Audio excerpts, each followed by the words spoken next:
Pan Tadeusz by Adam Mickiewicz. Give a like if you enjoy this content. Chapter 10. The Emigration. Jacek Argument. Consultation in regard to securing the fortunes of the victors, negotiations with Rykov, the farewell, an important discovery, hope. The morning clouds, dispersed for a moment like black birds, kept gathering and flying towards the summit of the heavens. Hardly had the sun declined from noon, when their flock had covered half the sky with an immense mantle. The wind drove it on faster and faster. The cloud grew more and more dense and hung lower and lower. Finally, half torn away from the sky on one side, bending towards the earth and spread out far and wide like a great sail, it gathered into itself all the winds and flew over the sky from the south to the west. There was an instant of calm, and the air became dull and silent, as if dumb with terror. And the fields of grain, which just before, bowing to the earth and again shaking their golden ears on high, had tossed like waves, now stood motionless and gazed at the sky with bristling stalks. And the green willows and poplars by the roadside, which, like mourners by an open grave, had been bowing their heads to the earth and brandishing their long arms with their silver tresses spread out on the winds, now stood as if dead, with an expression of dumb grief like the statue of Niobe on Sipylos. Only the trembling aspen shook its gray leaves. The cattle, usually loath to return homeward, now rushed together, and without waiting for their keepers, deserted their pasturage and ran towards the barn. The bull dug up the ground with his hoof and plowed it with his horns, frightening all the herd with his ill-omened bellowing. The cow kept raising her large eyes to the sky, opening her mouth in wonder, and lowing deeply. But the boar lagged behind, fretting and gnashing his teeth, and stole sheaves of grain and seized them for his stores. The birds hid in the woods, in the thatched roofs, in the depths of the grass. The ravens, surrounding the ponds in flocks, walked to and fro with measured steps. They turned their black eyes on the black clouds, and, protruding their tongues from their broad, dry throats and spreading out their wings, they awaited their bath. Yet even they, foreseeing too fierce a storm, already were making for the wood, like a rising cloud. The last of the birds, the swallow, made bold by its fleetness of wing, pierced the cloud like an arrow, and finally dropped from it like a bullet.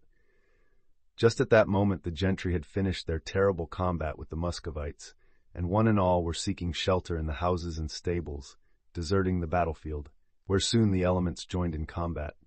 To the west, the earth, still gilded by the sun, shone with a gloomy, yellowish-red tint. Already the cloud, spreading out its shadows like a net, was catching the remnants of the light and flying after the sun, as if it wished to seize upon it before it set. Blasts of wind whistled sharply below. They rushed by, one after another, bringing drops of rain, large, clear, and rounded as hailstones.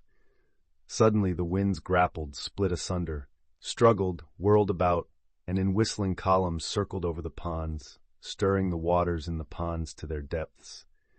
They fell upon the meadows and whistled through the willows and the grass. The willow branches snapped. The swaths of grass were borne on the wind like hair torn out by handfuls, mixed with ringlets from the sheaves. The winds howled. They fell upon the field, wallowed, dug into the earth, snatched up clods, and made an opening for a third wind, which tore itself from the field like a pillar of black earth, and rose and whirled like a moving pyramid, boring into the ground with its brow, and from its feet sprinkling sand in the eyes of the stars. It broadened at every step and opened out at the summit, and with its immense trumpet it proclaimed the storm. At last, with all this chaos of water and dust, of straw, leaves, branches, and torn-up sod, the winds smote on the forest and roared through the depths of the thicket like bears. And now the rain poured as from a sieve, in great swift drops. Then the thunder roared, and the drops united. Now like straight strings they bound the sky to the earth with long tresses. Now, as from buckets, they poured down in great masses. Now the sky and the earth were quite hidden. The night, and the storm more black than night, shrouded them. At times the horizon cracked from side to side, and the angel of the storm, like an immense sun, showed his glittering face. And again, wrapped in a shroud, he fled into the sky, and the doors of the clouds crashed together with a thunderclap. Again the gale increased, and the driving rain, and the dense, thick, almost impenetrable darkness. Again the drops murmured more gently, the thunder for a moment subsided. Again it awoke and roared, and water once more gushed forth. At last all became calm. One heard only the soughing of the trees around the house and the patter of the rain. On a day such as had just passed, the wildest storm was to be desired, since the tempest which covered the battlefield with darkness, drenched the roads and destroyed the bridges over the river, and made of the farm an inaccessible fortress. So of what had been done in the Soplicas camp the news could not spread abroad on that day, and it was precisely upon secrecy that the fate of the gentry depended. In the judge's room an important consultation was in progress. The Bernardine lay on the bed, exhausted, pale, and blood-stained, but wholly sound in his mind. He issued orders, and the judge carried them out to the letter. He invited the chamberlain to join them, summoned the warden, had Rykov brought in, and then shut the door. For a whole hour the secret conversation continued, until Captain Rykov, throwing on the table a heavy purse of ducats, interrupted it with these words: "My Polish friends, it is common talk among you that every Muscovite is a rascal. Now tell anyone who asks that you have found a Muscovite who was named Nikita Nikitich Rykov, a captain in the army, and who wore 8 medals and 3 crosses. I beg you remember that. This medal was for Otrikov, this for Izmailov, this for the battle at Novi, this for Prysich Ilov, that for Korsakov's famous retreat from Zurich, and tell them that he received also a sword for valor, and likewise 3 expressions of approval from the field marshal, 2 compliments from the emperor, and 4 honorable mentions, all in writing."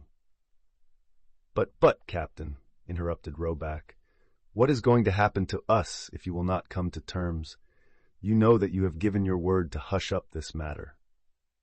"Certainly, and I will give my word again," said Rykov. "There you have it. Why should I want to ruin you? I am an honest man. I like you Poles, for you are jolly fellows, good at a bottle, and likewise bold fellows, good at a battle. We have a Russian saying, 'Who rides in the cart often falls under the cart. Who is in front today may be behind tomorrow. Today you beat, and tomorrow they beat you.' Why be angry over it? Such is the way of life among us soldiers. Why should a man be so mean as to be angry over a defeat? The fight at Ochakov was bloody. At Zurich they crushed our infantry. At Austerlitz I lost my whole company. But before that, when I was a sergeant, your Kosciuszko cut up my platoon with scythes at Raklowitz. What did it matter? Later on at Maciejowicz I killed with my own bayonet 2 brave gentlemen. One of them was Mokranowski, who was advancing with a scythe in front of his troops, and who had cut off the hand of a cannoneer with the match in it. Ah, you Poles! The fatherland! I feel it all, I, Rykov.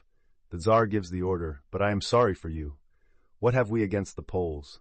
Let Moscow be for the Muscovites, and Poland for the Poles. But what is to be done?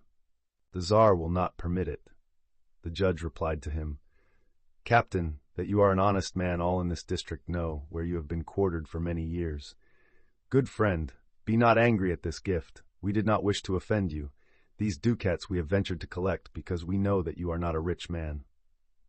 "Oh, my Jaegers!" cried Rykov. "The whole company cut to pieces.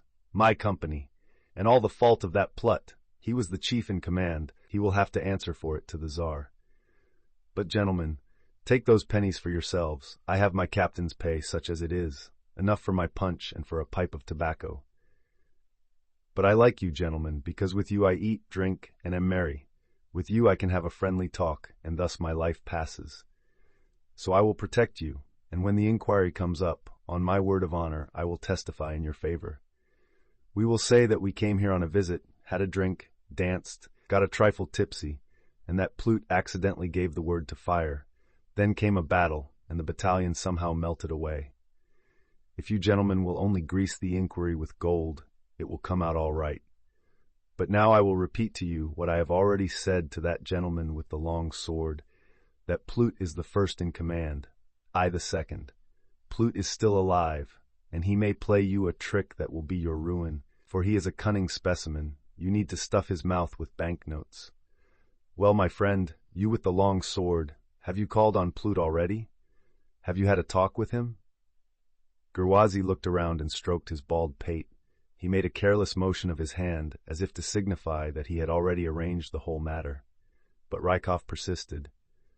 Well, will Plut keep quiet? Has he given his word to do so?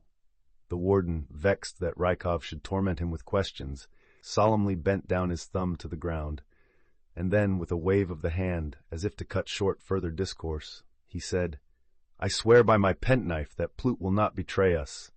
He will talk no more with anyone. Then he let his hands fall and cracked his fingers, as if he were shaking the whole mystery out of his hands. This dark gesture the hearers understood. They began to gaze in amazement at one another, each trying to guess his neighbor's thoughts, and the gloomy silence lasted for several minutes. At last Rykov said, The wolf was a robber, and robbers have caught him. Requiescat in pace, added the chamberlain.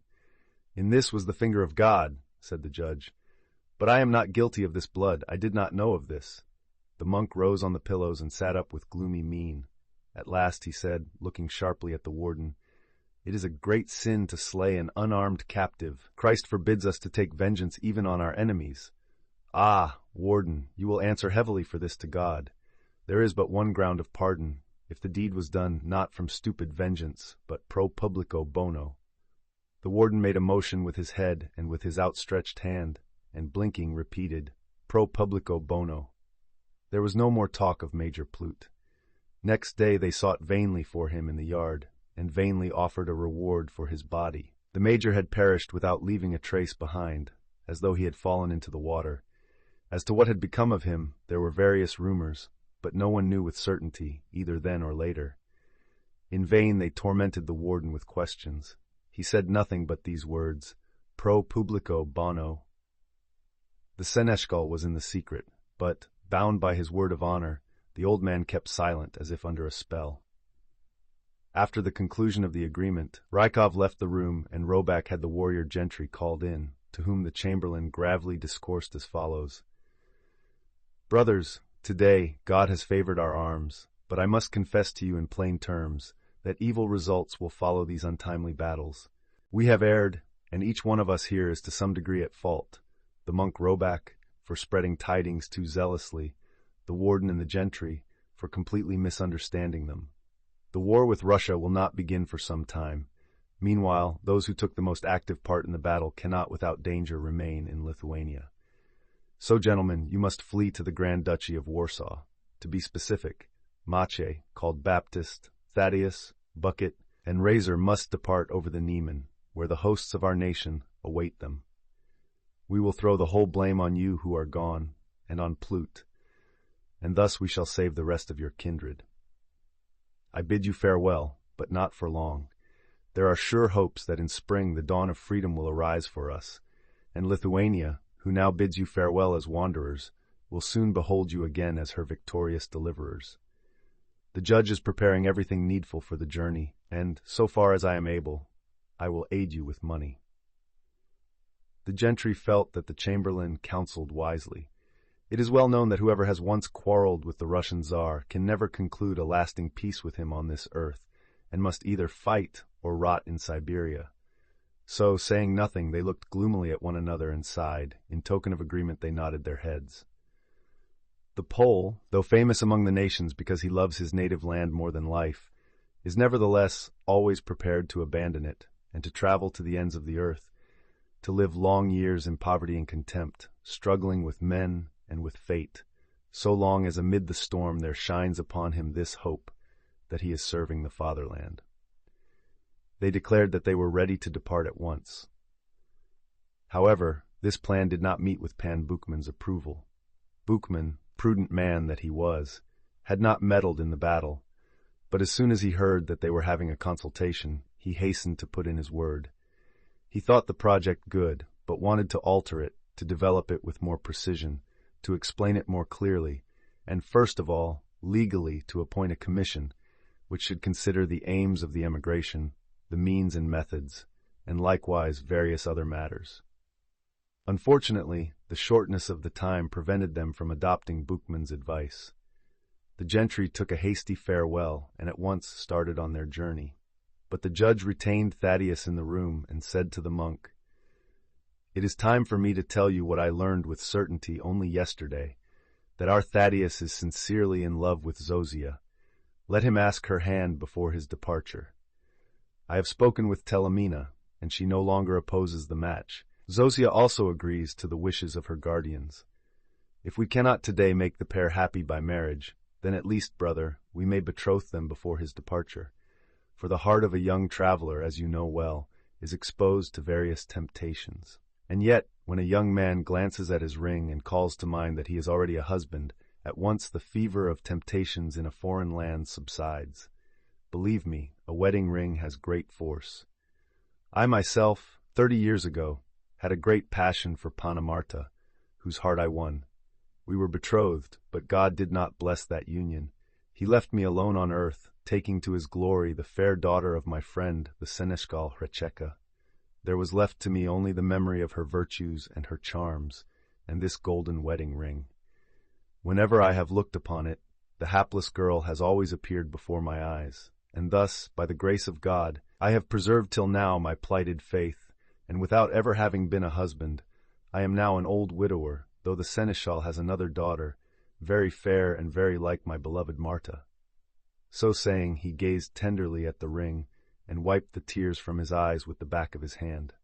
Brother, what think you? He concluded. Shall we betroth them? He loves her, and I have the consent of the aunt and of the girl. But Thaddeus, stepping quickly up to him, said eagerly, How can I thank you enough, my good uncle, for the constant care that you take for my happiness? Ah, my good uncle, I should be the happiest of men if Zosia were betrothed to me today, if I knew that she were to be my wife. However, I tell you frankly, this betrothal cannot take place today. There are various reasons. Question me no further. If Zosia will consent to wait, she may perhaps soon find in me a better man, and a man more worthy of her. Perhaps by my constancy I shall gain her affection.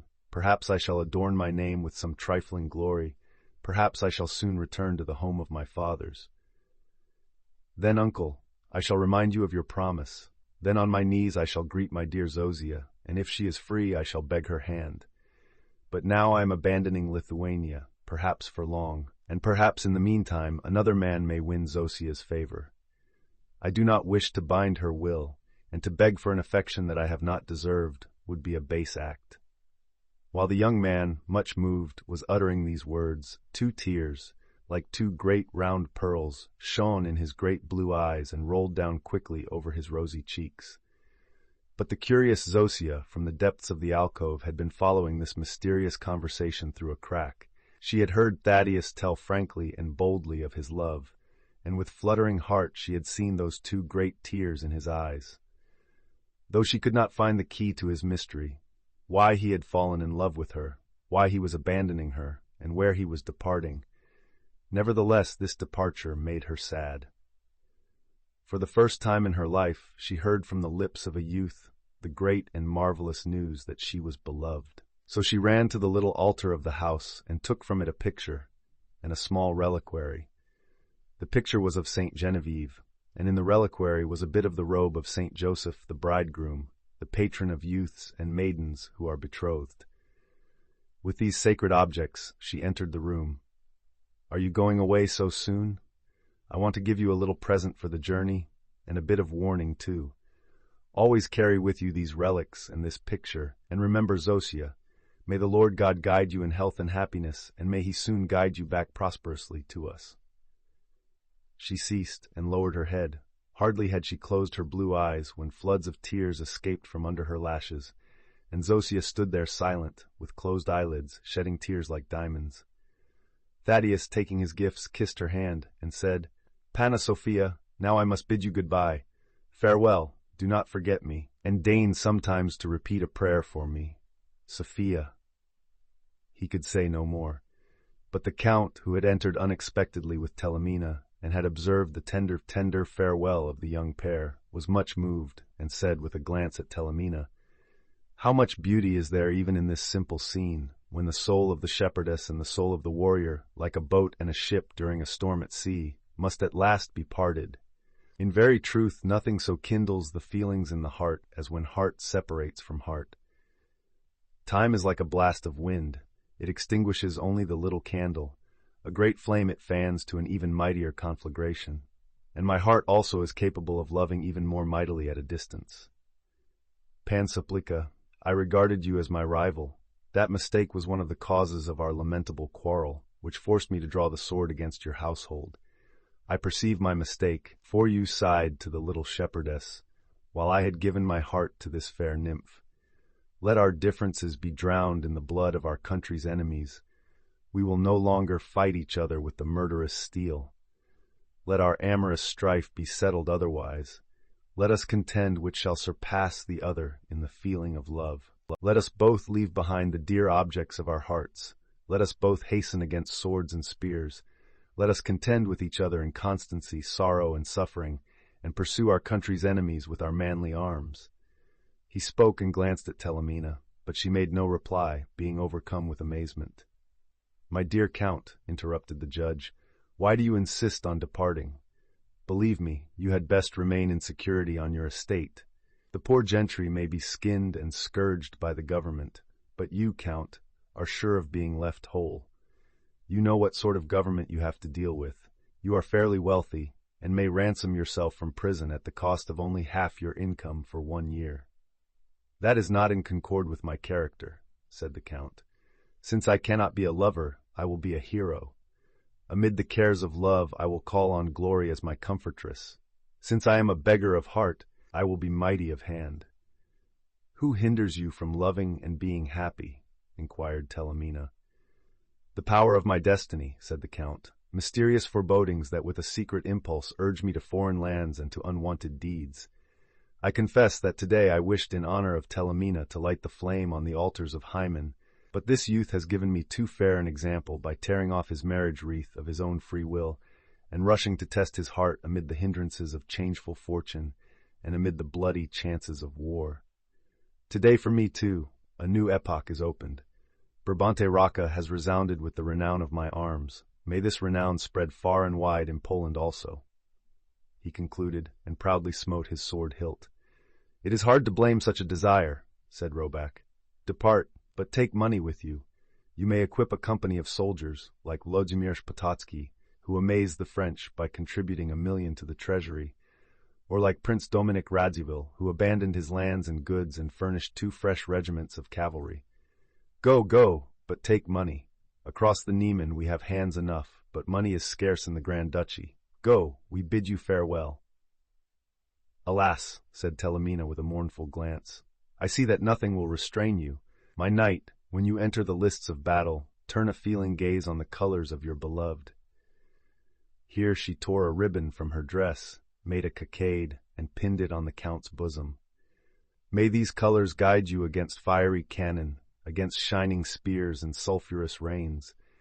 And when you make yourself famous by warlike deeds, and when you shade with immortal laurels your blood-stained helmet and your casque, bold in victory, even then look once more on this cockade.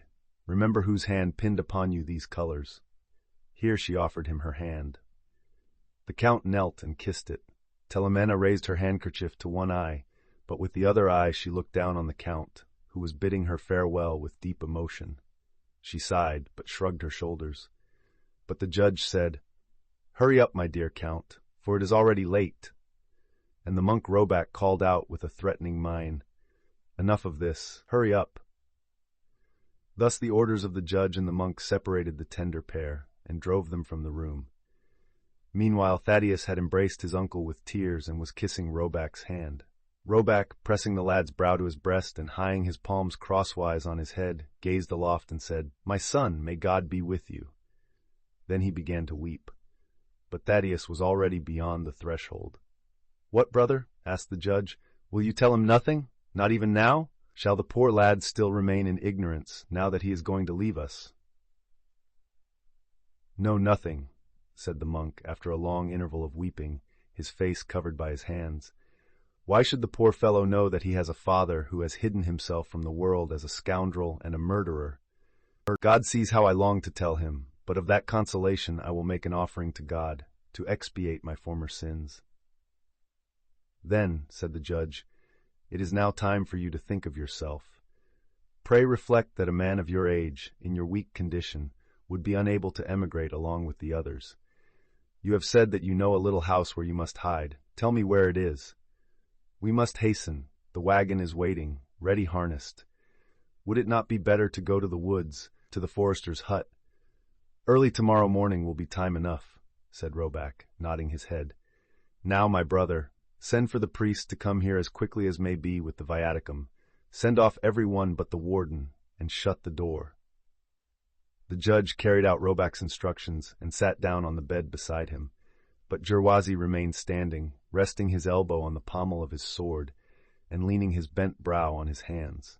Roback, before beginning to speak, riveted his gaze on the face of the warden and remained mysteriously silent. But as a surgeon first lays a gentle hand on the body of a sick man before he makes a cut with the knife, so Roback softened the expression of his sharp eyes, which he allowed to hover for a long time over the eyes of Gerwazi. Finally, as if he wished to strike a blind blow, he covered his eyes with his hand and said with a powerful voice, "I am Tadeusz Soplica." At these words the warden turned pale, bowed down, and, with half his body bent forward, remained fixed in this position, hung upon one foot, like a stone flying from on high but checked in its course. He raised his eyelids and opened wide his mouth with its threatening white teeth. His mustaches bristled. His sword dropped from his hands, but he caught it near the floor with his knees and held the pommel with his right hand, gripping it convulsively. The long black blade of the sword stretched out behind him and shook back and forth, and the warden was like a wounded lynx about to spring from a tree into the very face of a hunter. It puffs itself into a ball, growls, flashes fire from its bloody eyeballs, twitches its whiskers and lashes its tail. "Pan Rimbajlo," said the monk, "I am no longer alarmed by the wrath of men, for already I am under the hand of God. I adjure thee in the name of him who saved the world, and on the cross blessed his murderers and accepted the prayer of the robber, that you relent, and hear in patience what I have to say. I have myself declared my name. To ease my conscience I must gain or at least beg forgiveness. Hear my confession, then you will do with me as you wish." Here he joined his two hands as though in prayer. The warden drew back amazed, smote his hand on his brow, and shrugged his shoulders. And the monk began to tell of his former intimacy with the Horeszko, and of the love between him and the Pantler's daughter, and of the enmity between the two men that thence arose. But he spoke confusedly. Often he mixed accusations and complaints in his confession. Often he interrupted his speech as though he had ended, and then began anew. The warden, who was thoroughly familiar with the story of the Horeszkos, straightened out in his mind the whole tale, though it was sadly tangled and could fill up the gaps in it. But the judge entirely failed to understand many points. Both listened attentively, bending their heads forward, but Jacek spoke more and more slowly, and often interrupted himself. "You already know, my dear Gerwazi, how often the Pantler used to invite me to banquets. He would propose my health, and many a time he cried, raising his beaker aloft, that he had no better friend than Tadeusz Soplica. How he would embrace me! All who saw it thought that he shared his very soul with me. He a friend, he knew what then was passing within my soul. Meanwhile the neighborhood was already whispering. Gossips would say to me, 'Ah, Pan Soplica, your suit is vain. The threshold of a dignitary is too high for the feet of Jacek the cupbearer's son.' I laughed, pretending that I mocked at magnates and their daughters, and that I cared nothing for aristocrats, that if I often visited them, I did it out of mere friendship, and that I would never marry outside my own station in life. And yet these jests pricked my soul to the quick. I was young and daring, and the world was open to me, in a land where, as you know, one born a simple gentleman may be chosen king just as freely as the most powerful lord. Once Tenchinski asked in marriage a daughter of a royal house, and the king gave her to him without shame. Are not the Soplicas of equal merit with the Tenchinskis, through their blood, through their ancient crest, and through their faithful service to the Commonwealth? How easily a man may ruin the happiness of others in a single instant, and in a long lifetime he cannot restore it. One word from the Pantler, and how happy we should have been. Who knows? Perhaps we should be living still. Perhaps he too, with his beloved child, with his fair Eva, and with her grateful husband, would have grown old in peace. Perhaps he would have rocked to sleep his grandchildren. But now he has destroyed us both, and he himself, and that murder, and all the consequences of that crime, all my sufferings and transgressions. I have no right to accuse him. I am his slayer. I have no right to accuse him. I forgive him from my heart. But he too. If he had but once openly refused me, for he knew our feelings, if he had not received my visits, then who knows? Perhaps I should have gone away, have become enraged, have cursed him, and finally have left him in peace. But he, the proud and cunning lord, formed a new plan. He pretended that it had never even entered his head that I could strive for such a union. But he needed me. I had influence among the gentry, and everyone in the district liked me. So he feigned not to notice my love. He welcomed me as before, and even insisted that I should come more often. But whenever we were alone together, seeing my eyes darkened with tears and my heart overfull and ready to burst forth, the sly old man would suddenly throw in some indifferent word about lawsuits, district diets, or hunting. Ah! Often over the wine cups, when he was in a melting mood, when he clasped me so closely and assured me of his friendship, since he needed my saber or my vote at the diet, and when in return I was forced to clasp him in friendly wise, then anger would so boil up within me that I would turn the spittle within my lips and clasp my sword hilt with my hand, longing to spit upon this friendship and to draw the sword at once. But Eva, noticing my glance and my bearing, would guess, I know not how, what was passing within me, and would gaze at me imploringly, and her face would turn pale, and she was so fair and meek a dove, and she had so gentle and serene a glance, so angel-like that, I know not how, but I lacked the courage to anger or alarm her, and I held my peace. And I, a roistering champion famous through all Lithuania, before whom the greatest lords had been wont to tremble, who had not lived a day without a battle, who would not have allowed the pantler, no, not the king himself, to do me wrong, I who was driven to fury by the least disagreement, I then, though angry and drunken, held my peace like a lamb, as though I had suddenly beheld the consecrated host. How many times did I wish to open my heart and even to humble myself to implore him, but when I looked into his eyes and met his gaze cold as ice, I felt shame for my emotion. I hastened once more to discourse as coldly as I might of suits at law and of the district diets, and even to jest. All this, to be sure, was from pride, in order not to debase the name of the Soplicas, in order not to lower myself before a magnate by a vain request and receive a refusal. For what gossip there would have been among the gentry if they had known that I, Jesk, the Horeszkos, refuse a wench to a Soplica. They serve me, Jacek, with black soup. Finally, not knowing myself what way to turn, I bethought me of gathering together a little company of gentry, and of leaving forever this district and my fatherland, of going off somewhere or other, to Moscow or to the land of the Tars, and beginning a war. I rode over to bid the pantler farewell, in the hope that when he saw his faithful partisan, his former friend, a man almost of his own household, with whom he had caroused and made war for so many long years, now bidding him farewell, and riding off to the ends of the earth, that the old man might be moved and show me at least a trace of a human soul, as a snail shows its horns. Ah, if one has at the bottom of his heart the faintest spark of feeling for a friend, that spark will break forth when he bids him farewell, like the last flame of life before a man expires. The coldest eye, when for the last time it touches the brow of a friend, will often shed a tear. The poor girl, hearing that I was about to leave the country, turned pale and fell in a swoon, almost dead. She could not speak, but from her eyes there streamed a flood of tears. I learned how dear I was to her. I remember that for the first time in my life I shed tears, for joy and for despair. I forgot myself, I went mad.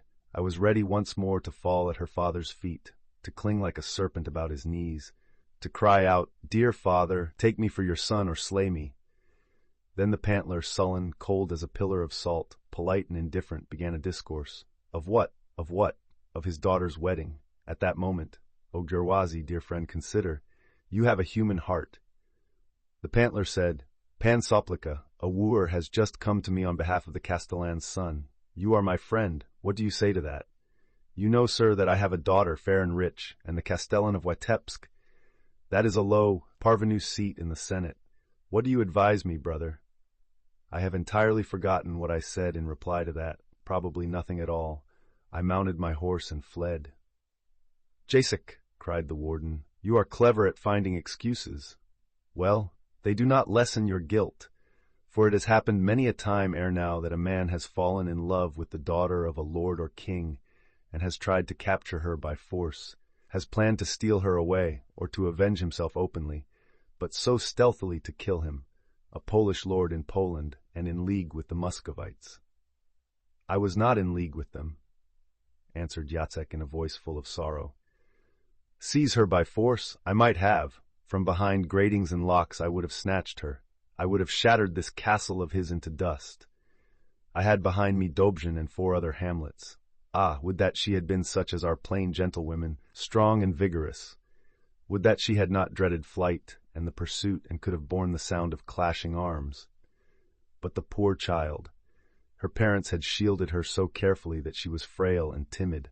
She was but a little spring caterpillar, the larva of a butterfly, and to snatch her thus, to touch her with an armed hand, would have been to kill her. I could not, no.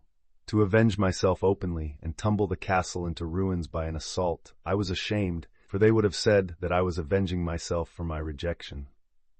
Warden, your honest heart cannot feel what hell there is in wounded pride.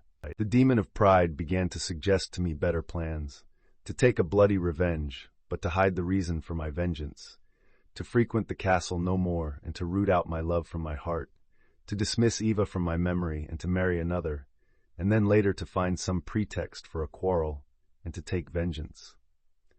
At first I thought that I had succeeded in overcoming my heart, and I was glad of that fancied change, and I married the first poor girl that I met. I did evil, and how cruelly was I punished for it. I loved her not, Thaddeus's poor mother, my most devoted wife and the most upright soul, but I was strangling in my heart my former love and my anger. I was like a madman. In vain I forced myself to work at farming or at business. All was of no avail. Possessed by the demon of vengeance, morose and passionate, I could find no comfort in anything in the world, and thus I passed from one sin to another. I began to drink. And so in no long time my wife died of grief, leaving me that child, and despair consumed me. How ardently I must have loved that poor girl, for so many years. Where have I not been? And yet I have never been able to forget her, and still does her beloved form stand before mine eyes as if painted. I drank, but I have not been able to drink down her memory for one instant, nor to free myself from it, though I have traversed so many lands. Now I am in the dress of God's servant, on my bed, and bleeding. I have spoken of her so long, at this moment to speak of such things. God will forgive me. You must learn now in what sorrow and despair I committed.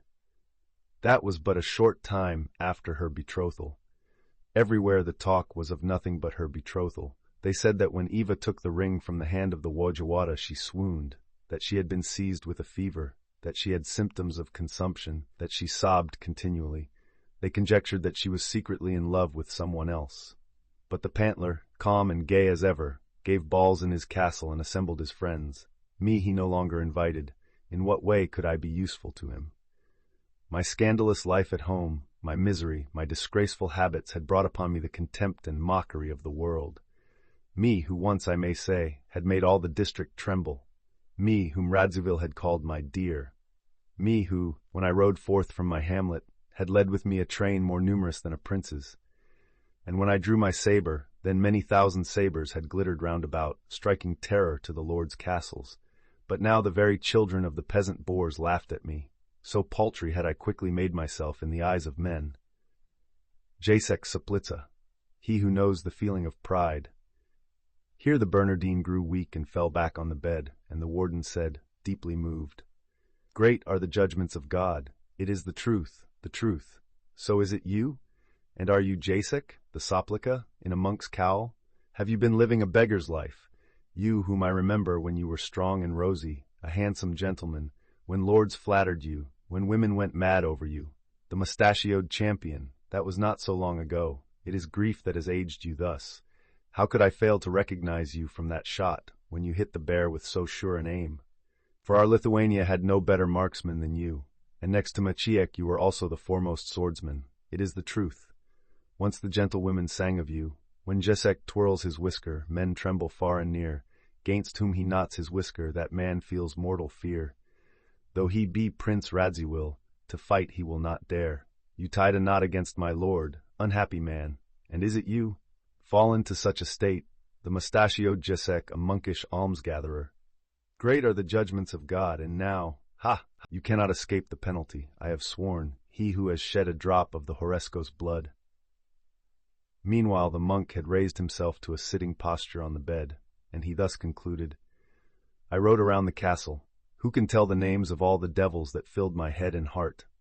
The Pantler? Is he slaying his own child as he has already slain and ruined me? I rode up to the gate. A demon enticed me there. Look how he revels. Every day a drinking bout in the castle. How many candles there are in the windows. What music peals through the halls. And shall not this castle crash down upon his bald head? Think of vengeance, and a demon will at once furnish you a weapon. Hardly had I thought of it when the demon sent the Muscovites. I stood gazing. You know how they stormed your castle. For it is false that I was in any league with the Muscovites. I gazed. Various thoughts passed through my head. At first, with a stupid laugh, I gazed as a child upon a burning house. Then I felt a murderous joy, expecting that speedily it would begin to blaze and totter. At times I was prompted to leap in and save her, even the Pantler. Your defense, as you know, was vigorous and prompt. I was amazed. The Muscovites kept falling close by me. The beasts aimed poorly. At the sight of their overthrow, hatred again overcame me. That Pantler a victor, and shall he prosper thus in his every purpose? And shall he triumph even over this fearful assault? I was riding away, smitten with shame. Day was just dawning. Suddenly I beheld him and recognized him. He stepped out on the balcony, and his diamond buckle glittered in the sun. Proudly he twirled his mustache and proudly gazed around, and it seemed to me that he mocked at me above all others, that he had recognized me, and that thus he pointed his hand at me, scoffing and threatening. I seized a carbine from a Muscovite. I barely raised it to my shoulder, scarcely aimed. It went off. You know the rest. Cursed firearms! He who slays with the sword must take his stand and press on. He parries and flourishes. He may disarm his enemy and check his sword halfway. But with these firearms, it is enough to hold the gun. An instant, a single spark. Did I flee when you aimed at me from above? I leveled my eyes at the two barrels of your gun. What despair! A strange grief pinned me to the earth. Why, Gerwazy? Why did you miss at that time? You would have done me a kindness. Evidently as a penance for my sin I must needs. Here his breath failed him once more. God knows, said the warden, I sincerely wished to hit you. How much blood did you shed by your one shot? How many disasters have fallen upon us and upon your family, and all of them through your guilt alone, Pan Jacek. And yet today, when the Jaegers aimed at the Count, the last of the Horeszkos, though in the female line, you preserved him, and when the Muscovites shot at me, you threw me on the ground, so that you have been the savior of us both. If it is true that you are a monk in holy orders, then your habit shields you from my penknife. Farewell. I will set foot no more upon your threshold. Our account is clear. Let us leave the rest to the Lord. Jacek stretched out his hand, but Gerwazy started back. Without dishonor to my noble blood, he said, I cannot touch a hand denied by such a murder, committed for private vengeance, and not pro publico bono. But Jacek, sinking from the pillows into the bed, turned to the judge and grew more and more pale. He eagerly asked for the parish priest, and cried to the warden, I implore you to remain. In a moment more I shall finish. Hardly have I strength to conclude. Warden, I shall die this night. What, brother? Cried the judge.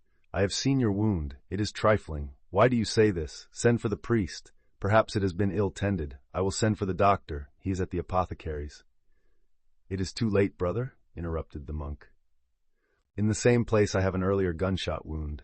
I received it at Gina. It was ill-healed, and now it has been irritated. There is gangrene there already. I am familiar with wounds. See how black the blood is, like soot. A doctor could do nothing. But this is a trifle. We die but once. Tomorrow or today we must yield up our souls. Warden, thou wilt forgive me. I must die. There is merit in refusing to betray your country, though your own people proclaim you a traitor, especially for a man who had such pride as mine. The name of traitor clove to me like a pestilence. The neighbors turned their faces from me. My former friends fled from me.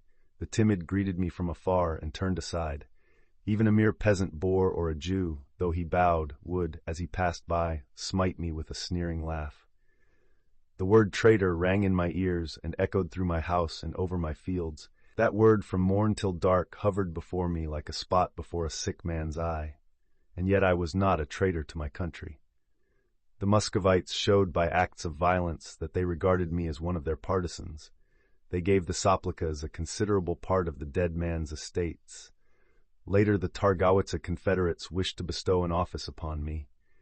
If I had then consented to turn Muscovite, Satan counseled it. I was already influential and rich. But if I had become a Muscovite, the foremost magnates would have sought my favor. Even my brother gentlemen, even the mob, which is so ready to disparage those of its own number, is prone to forgive those happier men who serve the Muscovites. I knew this, and yet I could not. I fled from my country. Where have I not been? What have I not suffered? At last God deigned to reveal to me the one true remedy. I must reform myself and repair as much as possible what... The Pantler's daughter and her husband, the Wojewoda, had been transported to some place in Siberia. There she died young, leaving here behind her a daughter, little Zozia. I had her brought up. Perchance I slew him more through stupid arrogance than through disappointed love, so I humbly became a monk. I, once proud of my birth, I who was once a warlike hero, I bowed my head, I became a gatherer of alms, and took the name of Roback, the worm, since like a worm in the dust. The evil example that I had set my countrymen, that invitation to treason, I must redeem by setting a good example, by blood and by self-sacrifice. I have fought for my country. Where? How? I shall never tell. Not for earthly glory have I run so often upon shot and steel. I like better to remember, instead of my famous warlike exploits, my quiet, useful acts, and my sufferings, which no one. Often have I succeeded in penetrating into this land, bearing orders from the generals, or collecting information, or concluding agreements. The men of Galicia know this monkish cowl, and in Great Poland they know it too. For a year I toiled in a Prussian fortress, chained to a wheelbarrow. Thrice the Muscovites have cut up my back with stripes, and once they had me on the road to Siberia. Later, the Austrians buried me in the dungeons of Spielberg, at hard labor, in Carcer Durham. But by a miracle the Lord God delivered me and granted that I should die among my own people, with the sacraments. Perchance, even now, who knows? Perchance I have sinned anew. Perchance I have hastened too much the insurrection, exceeding the commands of my generals. The thought that the house of the Soplicas should be the first to take up arms, and that my kindred should raise the first banner of the war horse in Lithuania. That thought seems pure. You have longed for vengeance? You have it now, for you have been the instrument of God's punishment. With your sword God cut short my plans. You have tangled the thread of the plot that had been spun for so many years. The great aim that absorbed my whole life, my last worldly feeling upon earth, which I fondled and cherished like my dearest child, that you have slain before the Father's eyes, and I have forgiven you, you. Even so may God forgive you too, interrupted the warden. Father Jacek, if you are now about to take the sacrament, remember that I am no Lutheran or schismatic. I know that whoever saddens the last moments of a dying man commits sin. I will tell you something that will surely comfort you. When my late master had fallen wounded, and I was kneeling by him, bending over his breast, when, wetting my sword in his wound, I vowed vengeance, my lord shook his head and stretched out his hand towards the door, towards the place where you were standing, and drew a cross in the air. He could not speak, but he made a sign that he forgave his murderer. I understood well, but I was so furious with rage that I have never said even a word of that cross. Here the sufferings of the sick man made further speech impossible, and a long hour of silence followed. They were awaiting the priest. The thunder of hoofs was heard, and the tavern keeper, out of breath, knocked at the chamber door. He brought an important letter, which he showed to Jacek. Jacek gave it to his brother and bade him read it aloud. The letter was from Fisser, who was then chief of staff of the Polish army under Prince Joseph. It brought the news that in the Privy Council of the Emperor war had been declared, and that the Emperor was already proclaiming it over the whole world, that a general diet had been convoked in Warsaw, and that the assembled representatives of Masovia would solemnly decree the union of Lithuania with the Grand Duchy. Jacek, as he listened, repeated prayers in a low voice, and, clasping to his breast the consecrated candle, raised to heaven his eyes, now kindled with hope, and shed a flood of last joyous tears. "Now, O Lord," he said, "let thy servant depart in peace." All kneeled, and then a bell rang at the door, a token that the priest had arrived with the body of our Lord. Night was just departing, and across the milky sky were streaming the first rosy beams of the sun. They entered through the window panes like diamond arrows and fell upon the bed. They surrounded the head of the sick man, wreathing with gold his face and his temples, so that he shone like a saint in a fiery crown. Remember to subscribe.